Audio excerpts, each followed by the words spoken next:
কতক্ষণ টিকিরিং না ফজরের নামাজ যদি কারণবশত ছুটে যায় ঘর থেকে বেরোতে ভয় লাগে কি লাগে না?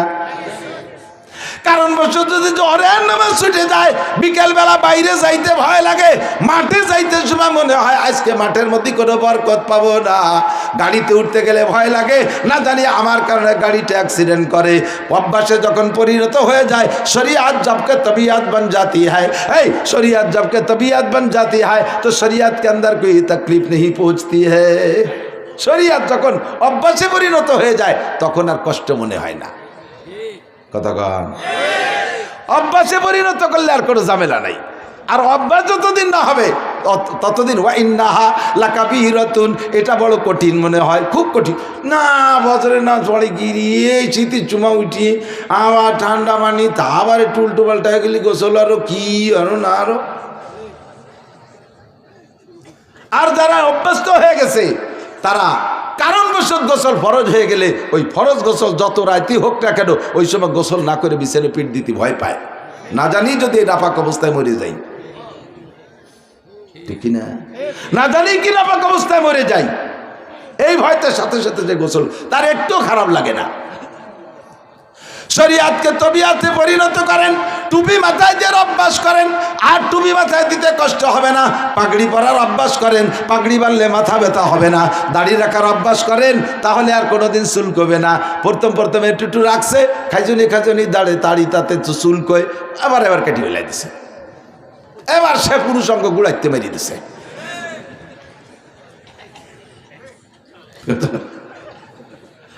আমার এক দাদা গৌরসী তো উনি আইসে ওইরকম দাড়ি ছোট, আগেকার দাদা কয়দিন আগে দিয়ে বড় দেখলাম, তাই ছোট হয়ে গেল কি রে?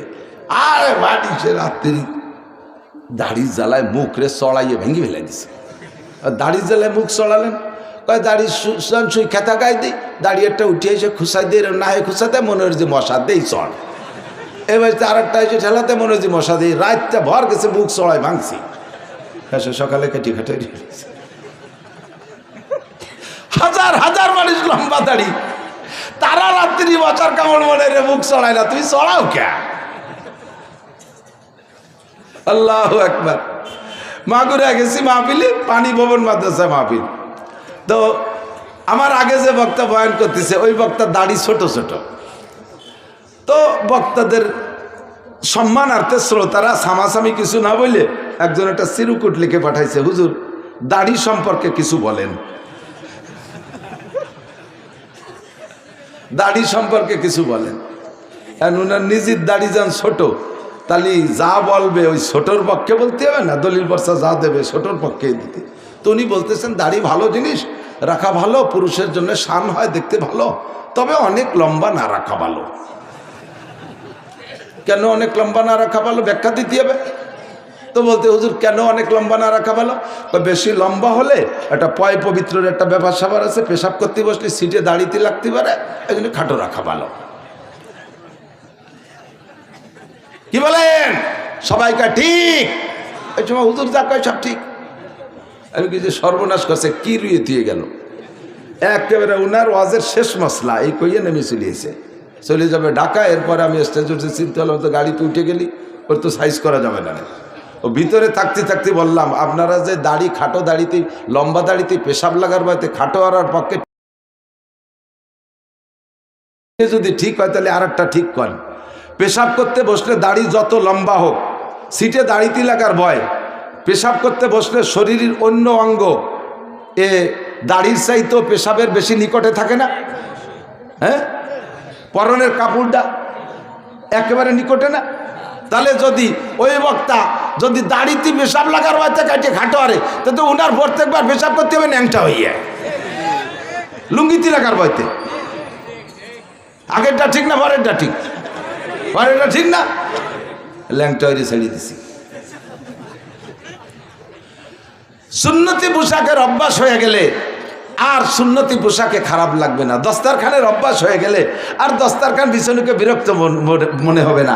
মেসাকের অভ্যাস হয়ে গেলে আর মেসাকে কষ্ট মনে হবে না। কতক্ষণ না কেন?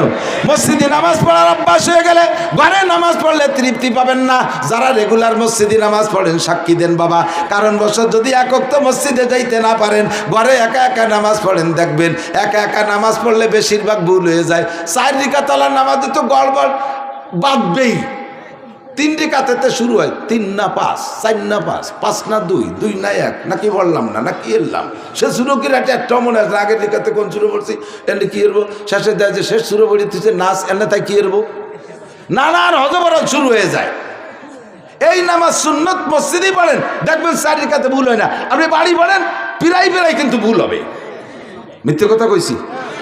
এই অ্যাক্সিডেন্ট তো আমারও হয় মাঝে মাঝে, যেদিন বাড়ি ভুল করমে পড়ি বেলায় এরকম হয়। শরিয়াতকে তবিয়াত বানালে না, শরিয়াত যদি তবিয়াত হয়ে যায়, অভ্যাসে পরিণত হয়ে যায়।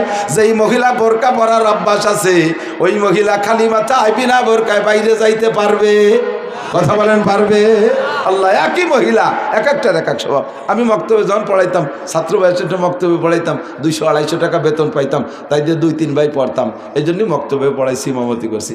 তো সেই সময় ওই মেয়েরা যারা আসতো পড়তে, একটু বড় হয়ে উঠলে তাদের বলতাম যে তোমরা বোরকা পরে এসো। তো মহিলাটা বলতেছে হুজুর আমার ইমান আছে। হুজুর, একটা মেয়ে বলতে আমার ইমান আছে। তোমার কিরম ইমান আছে?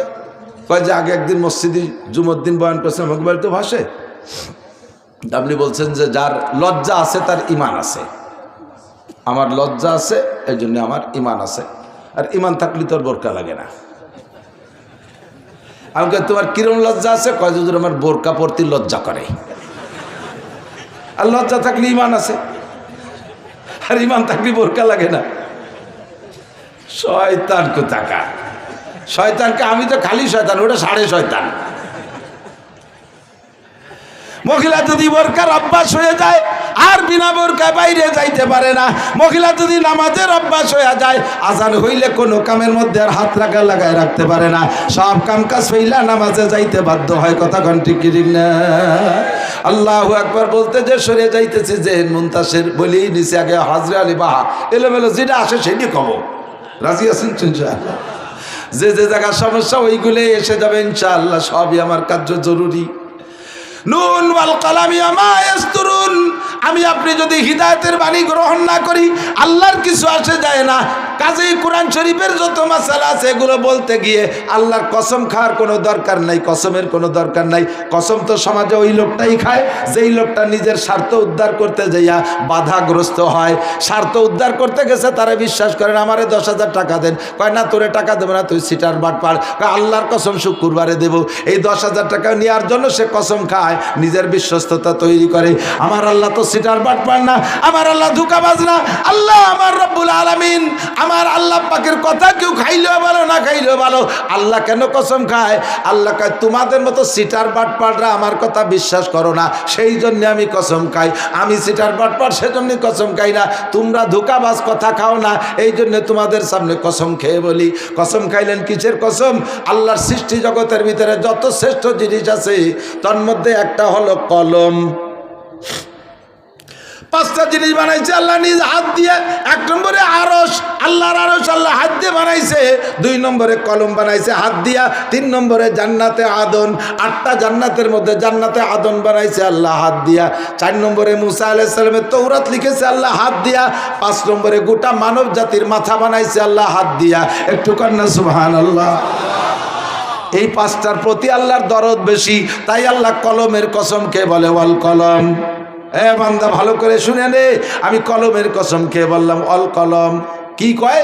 এই কসমের পরে বলে নুন ওয়াল কলামি ওমা ইয়াসতুরুন। নবী পাককে সান্ত্বনা দিচ্ছে, মা আনতা বিনিমাতি রাব্বিকা বিমাজনুন। হে নবী, আপনারে মক্কার আরবের কাফেররা পাগল কয়, আপনারে পাগল কয়। আপনি নাকি পাগল? আপনি একটু মন খারাপ করবেন না, আপনি যে পাগল না এর সার্টিফাই আমি আল্লাহ করে দিলাম। মা আনতা বিনিমাতি রাব্বিকা বিমাজনুন। আপনি আপনার রবের নিয়ামত, আমার নবী পাগল না। কথা বলেন ঠিক কি ঠিক না? আমার নবীরে যে পাগল কয় ওইটা একেবারে দামড়া ছাগল। ধর হলো না? ওইটা কি? দামড়া ছাগল, ফাটা ছাগল, ফাটা ফাটা ফাটার গায়ে দেখছেন না তিব্বতা তোরের গিরান। অবদার পর দাঁড়ায় থাকবে এই পাশে 2 কিলোমিটার দূরিতে টের পাওয়া যায় যে জাঙ্কেল দাঁড়ায় রয়েছে এখানে, যার নাম হলো বোমরা ফাটা। হ্যাঁ, আমার নবীরেরই যারা সমালোচনা করে, নবীকে পাগল বলে, চরিত্রহীন বলে, ওরাই অরিজিনাল চরিত্রহীন, ঠিক কিনা? মক্কার আরবের এক লোক নবী পাককে গালি দিছে, এক কাফের নবী পাককে গালি দিছে সরাসরি। তো গালি দেওয়ার পরে হুজুর আলাইহিস সালাম বললেন, এই খবর নাও, এই ছেলেটার জন্মের মধ্যে সমস্যা আছে, ছেলেটার জন্মের মধ্যে। ওই ছেলেটা যদিও কাফের, ওর বিশ্বাস যে মুহাম্মদ সাল্লাল্লাহু আলাইহি ওয়াসাল্লাম যা বলছে ওর মধ্যে সন্দেহ নাই। ও ডাইরেক্ট ওর মার কাছে চলে গেছে, মা মুহাম্মদের কলেমা পড়ি নাই, মুহাম্মদের ইসলাম গ্রহণ করি না, তবে মুহাম্মদ মিথ্যে কথা বলে না, আমি তারে গালি দিলে সে আমাকে বলল যে এই ছেলেটার জন্মের মধ্যে সমস্যা আছে, মা তুমি সত্যি কথা কও দি, আমার জন্মের মধ্যে সমস্যা আছে নাকি? ওর মা কয় যে আল্লাহে তোর জন্মের মধ্যে সমস্যা আছে, তুই যে বাপের পরিচয় দিস ওটা তোর বাপ না।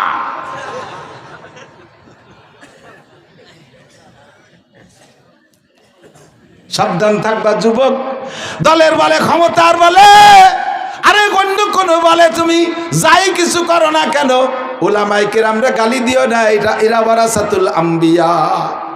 যা করো মারামারি দাঙ্গা হাঙ্গামা করো, নিজেরা করো, মৌলবীকে গায়ে হাত দিও না। দিনের বেলা একটা থাপ্পড় দিবা, প্রতিশোধ তখন নিতে পারবো না। গভীর রাত্রে আমার মামলার একটা কোর্ট আছে, শেষ রাত্রে ওইটা 2 রাকাত তাহাজ্জুদ পড়ে মালিকের কাছে তোর নামে মামলা দেব, কালকে সকাল 9টা হইতে হইতে তুই ট্রাকের তলে ডলে যাবি। একে চশমে জাদান গাফেলা যা শাহনাবাসী, একে চশমে জাদান গাফেলা যা শাহনাবাসী, শায়াদ কেনে গা কোনা দা গাহনাবাসী। আমরা দিন রাত ভরে শাহ পর্যন্ত 5টা নম্বরে আল্লাহকে নক করেছি, 244 আল্লাহর মোবাইল নাম্বার কত? 244 2 ফজরের 2 রাকাতে একটা নক করেছি, 4 জোহরের 4 রাকাতে আর একটা নক করেছি, দ্বিতীয় ভোর আসরে আর একবার নক করেছি, 3 মাগরিবের 3 রাকাতে নক করেছি, লাস্টে ঈশায় 4 রাকাতে নক করে শুয়ে রইছি, আল্লাহ রিসিভ করে নাই। শেষ রাত্রি আল্লাহ নিজে ব্যাক কল করছে, কয় আলা মুস্তাগফিরিন ফারজুকা, আলা মুস্তাগফিরিন ফাগফিরা, আলা মুস্তারজিকিন ফারজুকা, আলা মুস্তাগফিরিন ফাওয়াফিয়া, আলা কাজা আলা কাজা। কে আছিস গুনাহগার চলে আয়, আমি তোর কল ব্যাক করছি, আয় উঠে আয়, তোরে ক্ষমা করব। কে আছিস অভাবী চলে আয়, আমি তোর অভাব দূর করব। কে আছিস রুগ্ন চলে আয়, আমি তোরে শিফা দিয়ে দেব। কে আছিস কোন বিপদে, আরে কারে কোন জায়গা কারা থাপড়াই চাইছে আমার কাছে মামলা দে, আমি ফজর হইতে হইতে বিচার করে ফেলাই। ছোট্ট মাদ্রাসার তালবি আলিম থাপ্পড় একটা দিয়েছ বন্ধু, সেই সময় প্রতিশোধ নিতে পারে নাই। ও শেষ রাত্রে হেফজোখানার ছেলে, কেরাতখানার ছেলে, ও শেষ রাত্রে উইটা 2 রাকাত নামাজ পড়ে আগে তোমার নামে মামলা দিয়ে দিয়েছে। রব্বুল আলামিন মাদ্রাসায় যদি পড়তে হয় তাহলে সম্মানের সাথে পড়বো, তোমার দিন শিখতে এসে এভাবে আইসো পাইসো আড়াইনে বাড়াইনে রাতে চল থাপ্পড় খাবো, সহ্য হয় না। আল্লাহ কায় মন খারাপ করিস, কোরআন শরীফ ভর্তি থাক, ফজরের সময় মাইকে খবর পাবি, ফজরের নামাজের আজান হওয়ার আগে আগেই খবর আসতো, শোক সংবাদ, শোক সংবাদ, শোক সংবাদ। কি হয়েছে? অমকের বিটা অমক 16, 18, 20, 22 বছরে ধামলা, রাতের বেলা হঠাৎ করে স্ট্রোক করে মরে গেছে। এ ঘটনা ঘটতে পারে? জোরে বলো পারে? সকালবেলা মোটর সাইকেল নিয়ে রাস্তায় যাবি, বালির ট্রাকের সাথে ডলে যাবি, কুত্তার গোস্ত কোনটুক আর তোর গোস্ত কোনটুক আলাদা করা যাবে না, সাবধান থাকবি। আরে যদিও সামনের পর তোরে কইতে পারলাম না তোর জন্মের দোষ আছে, তুই জারোর সন্তান, হারামজাদা জারির বাচ্চা, সামনের পর কইতে পারলাম না, তবে তোর বিয়াদবিতে বুঝে নেছি তোর জন্মের মধ্যে দোষ আছে। নবী পাককে আল্লাহ পাক বলেন ওয়া ইন্নাকা লাআলা ওয়া ইন্না লাকা লাআজরান গায়রা মামনুন, আপনার জন্য অপরিসীম সীমাহীন নিয়ামত পুরস্কার প্রতিদান আমার পক্ষ থেকে রয়েছে। হে নবী, আপনি 1 নম্বর পুরস্কার নিয়ে নেন। ওয়া ইন্নাকা লাআলা খুলুকিন আযীম, যে যা বলে বলুক কিচ্ছু আসে যায় না, আপনি সর্বোত্তম চরিত্রের অধিকারী। 2.5-3 লক্ষ নবী রাসূলের, আরে দুনিয়ার সাধারণ মানুষ বাদ দাও, 2.5 লক্ষ 3 লক্ষ নবী রাসূলের চরিত্র তো বাছাই করা চরিত্র। এই 3 লক্ষ নবী রাসূলের চরিত্রকে এক জায়গা করলে যতটুক হয়, আমার একা নবী একার চরিত্র তার চাইতে সুন্দর, ঠিক কিনা? এই নবী, হে যুবক আমার দিক শোনা, খেয়াল করো, এই নবীওয়ালার চরিত্র তুমি অর্জন করবা, তুমিও দামি হয়ে যাবা। কত বলবো নবীওয়ালার চরিত্র, আমি 2-3টে বলে শেষ করে দেবো, এর মধ্যে লিয়াকত ভাই চলে আসবে। কষ্ট হয়ে যাচ্ছে আপনাদের? বলেন 31শে জানুয়ারি কৃষির মধ্যে কি কয়ে তো নিচে যাইলেও কব আজকে। বলেন 31শে জানুয়ারি কবেন না? এই তারিখটা বললে নেকি হবে আজকে, অন্য দিন অন্য মাসের তা বছরের তা করলে হবে না। 31শে জানুয়ারি, একটু জোরে কর না, আরেকবার 31শে জানুয়ারি, 1-2 ফেব্রুয়ারি 2025 টঙ্গী বিশ্ব ইজতেমা। মনে থাকবে তো? যাতে ভুলিয়ে না যান, পরে আমি ভুলিয়ে না যান, এই জন্য মাঝখানে 1 সবক পড়াই নিলাম। এরকম জুমলায় মোতারিজা, ঠিক আছে? আমার নবীর চরিত্রের মধ্যে থেকে 2-1টা চরিত্র আমরা শিখে নিলি ভালো হয় না? হুজুর আলাইহিস সালাম বলেন, আমি মেহমানদারির ডাক বলি আজকে, মেহমানদারিটা, কারণ আমাকে তো ঘুরে ঘুরে খেয়ে বেড়ানো লাগে, এটা একটু করলি পরে আমাকে একটু লাভ হয়। বর্তমানে আল্লাহর রহমতে আমার অন্য কোনো ওয়াজ আমলে কেউ আনুক আর না আনুক, একটা ওয়াজ যা আমলে আছে আমি খুব খুশি আছি আলহামদুলিল্লাহ। এই যে ফিটের ওয়াজ যেন কবে করছি, যে হানে যায় ফিটিয়া, আর বাড়ির ফিটের চিন্তা লাগে না আমার। ওরা কায় কাকে ডাকা দান চাল কিনে দিচ্ছি, চিনি মিনি কিনে গুড় মুড় দিয়ে ঘর ভরে দিতেছি, তোমরা কমাবতী বানায় খালি খাও না খালি না খাও, আমার অভাব নাই। শীতেই ভিটে সিজনের শুরুতে শূন্য ছিটে, ভাজা ছিটে, দুধ ছিটে, গুড় ছিটে, তারপরে কি কয় এই গোশ ছিটেই খাই সত্যি পারতেছিলে। তারপরে সিরা গেঞ্জি জানেন, চিত্রটি এ খুব খাচ্ছি আল্লাহর রহমতে, আজও 2 জায়গা খাইছি আলহামদুলিল্লাহ। নবী পাক বলেন, আমার দিক তাকান, মান কানা ইমানের অঙ্গ, হাসি উড়াই দিয়েন না। আমার ওয়াজের সিস্টেমই আমাকে আল্লাহ তাআলা এইভাবে বাচনভঙ্গি দিয়েছে, হাসাহাসির ভিতর দিয়ে কেউ অপারেশন করে নাড়ি বাড়ি নিয়ে যাবো, আবার কেউ মলম দিয়ে ঠান্ডায় দিয়ে দেবো। শেখ সাদি রহমাতুল্লাহ আলাইহি বলেন, দরস্তি নরমি বাহামদার বেহাজ চুপা আছে দেখে যার রাহা আমার হামনে আজ। ডাক্তারের চিকিৎসা 2 রকমই, মলমও আছে আবার অপারেশনও আছে। তো অপারেশন করতে গেলে আগে একটু অবাস করে নিতে হয়, এই অবাসটুকু হলো হাসি আনন্দের মধ্যে দিয়ে সেটি বেলায় দেয় আর কি। আর না যদি অবাস না করে যদি পোষ দেয়, তাহলে রুগীতে ডাক্তারের লাথি দিয়ে চিৎ করে বেড়ায় না, ওইটা পোষ খাই দেখছিস কোনো দিন, আমি অপারেশন করবো তোরে, এই জন্য সব তা লাগে।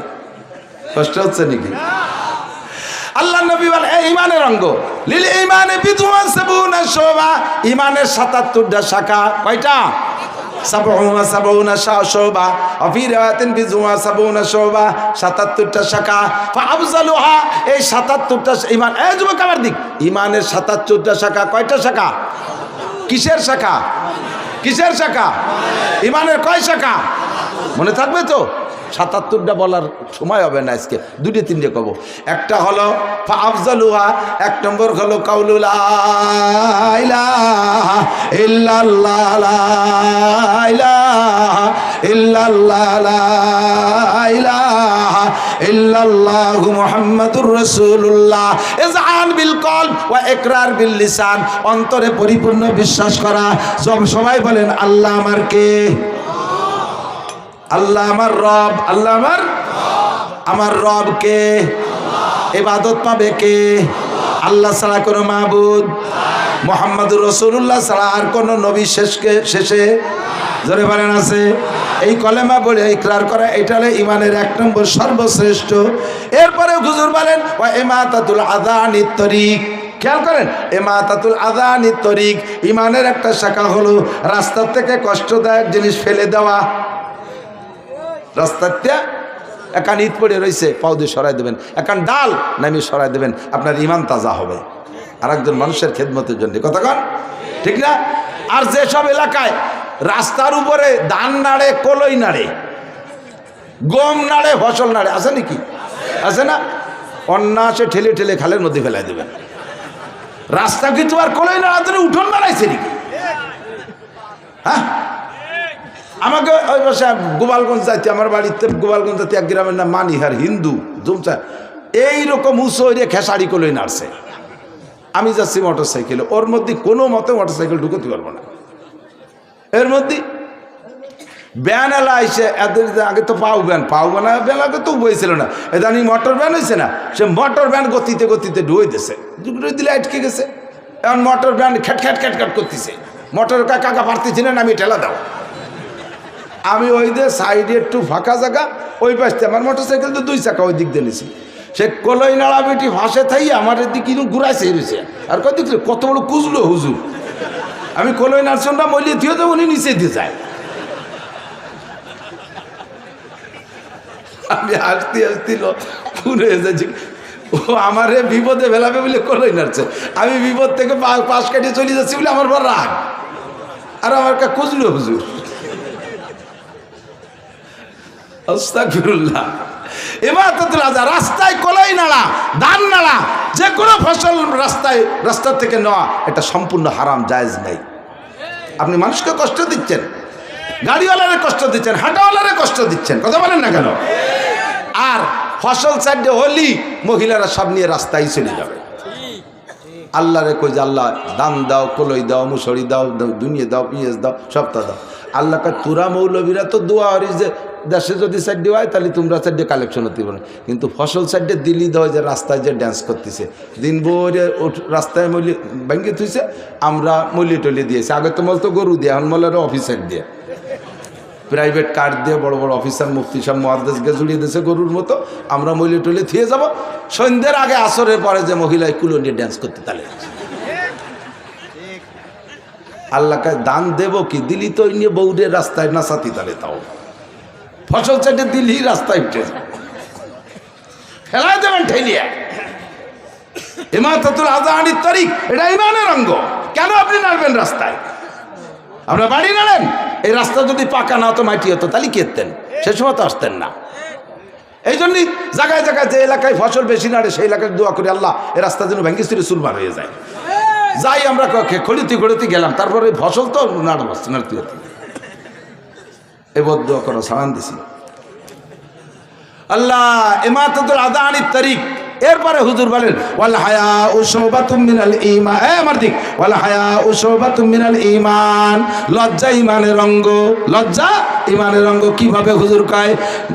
ইজা ফাতাকাল হায়া ফাফআল মা শিতা, তোমার যখন লজ্জা চলে গেছে তখন তুমি যা খুশি তাই করতে পারো, লজ্জা থাকলে যা খুশি করা যায় না। কথা কোন ঠিক ঠিক না? আল্লাহু আকবার। বলবাড়ি এক জায়গায় মাহফিল, দলা হুজুর গেছেন, বাইতে দলা হুজুর যাইয়ে গাড়িতে নামিয়েই পাগল হয়ে গেছে পেশাবের জন্য। মিয়া পেশাবখানা কোন জায়গা, মিয়া পেশাবখানা কোন জায়গা, গেছে রাত্রি, রাত 7-8টার দিন। আমি বললাম যে হুজুর, বুড়ো মানুষ এইভাবে পেশাব চাপায় রাখলি পেশাবের ক্ষতি হয়, কিডনির ক্ষতি হয়। কয় যে বাহির দিতে রওনা দেওয়ার পরে একটু পরে পেশাব হয়েছে, কিন্তু রাত্রে যাচ্ছে গাড়িতে, কোন জায়গা বসবো সেই বসার জায়গায় খুঁজে পেলাম না সারা রাস্তায়। লজ্জাতে মনে করি যে নামিয়ে বসলি কেটা না কেটা জোরে দেখবে না, কেটা না কেটা জোরে দেখবে না, এই লজ্জাতে সারা রাস্তায় পেশাব করতে পারিনি রাতের বেলা, বুড়ো মানুষ। আর বাটি ভাড়ার মোড়ে দেই যে 5 জন গোল হয়ে দাঁড়াইয়ে জামাতে পেশাব করতেছে, পাল্লাতেছে কি রাখার বাউ ভিজেতে পারে। সাড়ে হারামজাদার দল। লজ্জা থাকলে এই কাম করতে পারে? কথা বলেন। লজ্জা চলে গেলে যা খুশি করা যায়, কাঁচা দেওয়া যায় লজ্জা চলে গেলে, গালাগালি করা যায় লজ্জা চলে গেলে, মাথার কাপড় ফেলা যায় লজ্জা না থাকলে, পাশা বেরোনো প্যান্ট পরা যায়। দেখছেন না ভাষা বেরোন প্যান্ট কি ফার্স্ট ক্লাস ভাষা, এরকম খুলি দিয়ে বসে বসে বইছে, প্যান্ট চলি ওদের দিয়ে বার হয়েছে, পায়খানা করে দিলে প্যান্টের কোনো আনে হবে না। নামাজে গেছে সিজদার মধ্যে রুকুতি, গেঞ্জিটা এদিক চলিয়েছে, প্যান্টের দিক সরিয়ে চলে ফাঁসার 2 গিরি বার হয়ে গেছে, পিছনালে হাসতে হাসতে চলে যাচ্ছে। এই নামাজ পড়বি না? কজুর আপনিও যাইয়েন না, যে ধ্যানকে কি ভাষা, পারবেন আপনি জীবনের ভাষা বাইরে প্যান্ট পরতে? লজ্জা থাকলে এই প্যান্ট পরতে পারে? মার সামনে, মায়ের সামনে, বোনির সামনে, শাওড়ির সামনে নাবির নিচে লুঙ্গি নামাই এক বেনাপোল বর্ডারের দ্বারে পিলারের দ্বারে নিয়ে বাঁধছে। লজ্জা যদি থাকে তাহলে এইরকম জায়গায় লুঙ্গি পরতে পারে?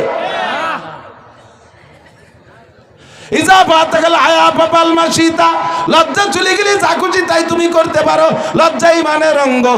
তিনটা বলে বললাম, এরপরে নবী বলেন মান কানা ইউমিনু বিল্লাহি ওয়াল ইয়াউমিল আখির ফালইউকরিম যায়ফা। আমার দিক, তুমি যদি আখিরাতকে আল্লাহর উপরে বিশ্বাস রাখো, আখিরাতের উপরে যদি তুমি বিশ্বাস রাখো, আল্লাহর প্রতি বিশ্বাস আছে? সবাই সাক্ষী দেন, আখিরাত আছে? আখিরাত আছে। দুই জায়গায় যদি বিশ্বাস রাখো, নবী পাক বলেন ফালইউকরিম যায়ফা, তাহলে তুমি তোমার মেহমানকে মেহমানের চাহিদা অনুযায়ী ইকরাম করো। যেমন মেহমান তাকে সেরকম ইকরাম করো।